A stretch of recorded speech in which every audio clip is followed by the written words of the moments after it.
allow me to walk you through one of my favorite 2-card combos when I played Yu-Gi-Oh! In high school. Step 1, you normal summon Worm X to send Worm YAGAN to the graveyard, and then the YAGAN special summons itself with its own effect face down.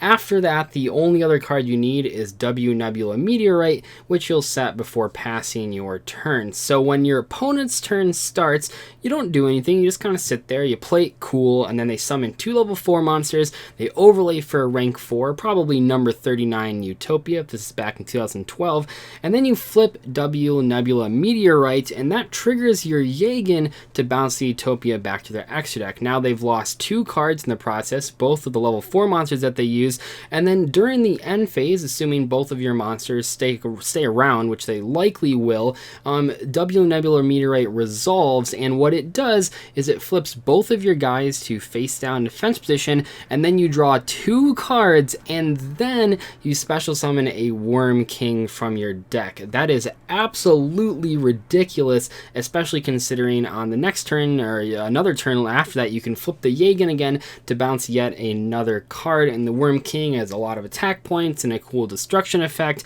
That is one of my favorite old school Yu-Gi-Oh! Combos that I used a lot in high school. I was a huge fan of the Worm strategy, and even though Worms did see some competitive play, I feel in a lot of different ways that Nebula Meteorite really is just wasted potential, because even though Worms saw one YCS top and a couple regional tops, this card actually has the potential to just be crazy and metagame defining depending on which deck it's supposed to go in.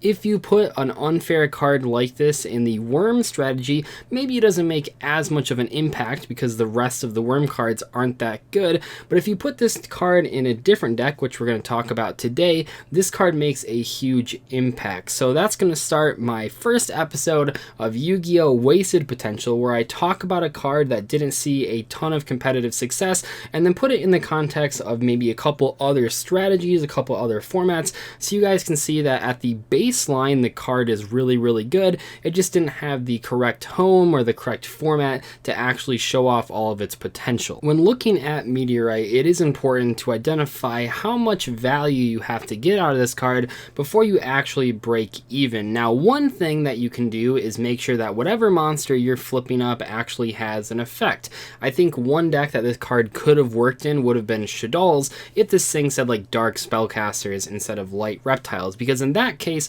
this card is basically just an advanced version of Sinister Shadow Games, but that's pretty insane because, like I said, all you have to do to go even with this card is trigger 1 flip effect, but where the real value on this card is in the end phase effect of not only drawing cards, but special summoning a card from the deck. Now, in the case of SHADDOLL's, obviously you would have to slightly modify this card's special summon effect, because to my knowledge, there aren't any higher levels than 5 for the SHADDOLL main deck monsters, so it wouldn't be able to do level 7 and higher. You'd have to put something different. Maybe you could just leave it level 7 or higher and have them special summoning crazy spellcasters like Dark Magician to the board or something like that. But I think what's important to note with Meteorite is that if all you're doing is drawing 1 card, or all you're doing is flipping 1 monster and not drawing a card, this card isn't actually that impactful. In the case of just drawing a card, it's a worse Jar of Greed, and in the case of just flipping a monster, it's basically Ghost Trick Scare. So what you really need to do with putting this card into other decks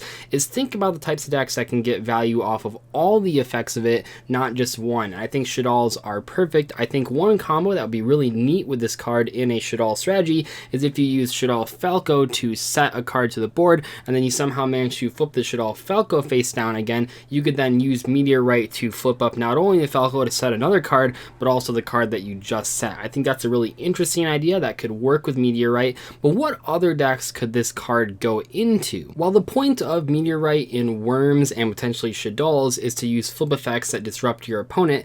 I think one deck that it could go into that it would have fit perfectly into would have been the 2014 Geargia strategy, because this would let you get bonus abilities off of your Geargia armor. I guess bonus triggers, not necessarily bonus abilities, but I think that'd be a really cool swing in card economy. You don't always open Geargia armor, so this card wouldn't be insane every time you draw it, but I think it would be kind of unique to put this card in a deck like Geargia. Now they have some more flip effect monsters that actually blow up cards on the board, so maybe it would be an issue, but I think if we go back to the 2014 14 version of the deck specifically, where all they're really triggering is armor, this thing could have actually been a pretty unique addition to that strategy, not only having powerful cards like Gear and Gear Accelerator and all those types of things, but another trap card that could once again flip up cards, gain advantage, then gain more advantage in the end phase. Gear though was like already a really good deck, so maybe this would have been too much and actually put it over the top. But one thing that I want to keep in mind with this card, as well as a lot of cards in the game, is that when they're unsearchable cards, their power level actually can be increased than if they were searchable cards. And that might sound a little silly. I mean, no one really likes losing to unsearchable one-ofs like Soul Charge or Foolish Burial or Monster Reborn, but just how Yu-Gi-Oh works right now, if a card is searchable, it has to have some sort of lowered power level simply because it is searchable. If you wonder why reinforcement of the army is limited right now, and maybe that'll change in the future, it certainly has been at 2 and at 3, but one of the main reasons that it's limited right now is that when it got limited, it was simply being used in too many different decks. Not only could Nekroz play it, but Shaddolls could play it to search out Photon Thrasher or Elemental Hero Blazeman, all sorts of cards that you can use with reinforcement of the army, because what Rhoda at 3 meant is that you could then play any one copy of any warrior, and then essentially you had 4 copies when you wanted to see that card, but only 1 copy when you didn't want to see it. So when we think of searchable cards in general, if Konami is designing their cards correctly, I'm not saying this always happens, but in general they should be less powerful than the unsearchable cards like Soul Charge, like Monster Reborn, so that the games aren't too warped. Because if suddenly the searchable cards become better than the unsearchable cards, well, of course you're just going to play a deck full of searchable cards, and we certainly have seen that in the past. And in the past, a lot of these searcher cards actually end up getting hit by Konami just so that the cards they're searching aren't ridiculous anymore. I think we can even take this a step further and say, is it okay to have searchable cards that are really good as long as they're trap cards? And that really does sort of come into play when I think of the Danger archetype.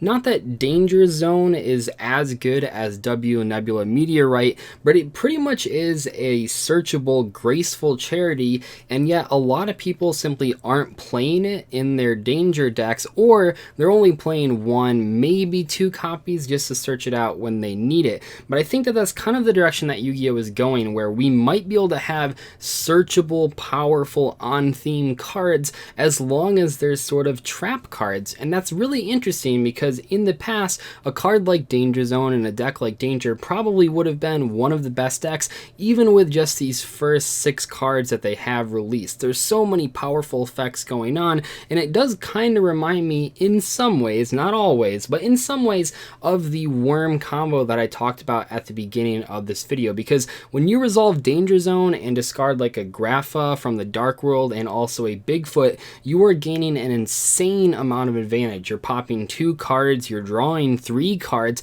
and that's obviously really powerful. However, is 1 powerful trap card enough to carry an archetype?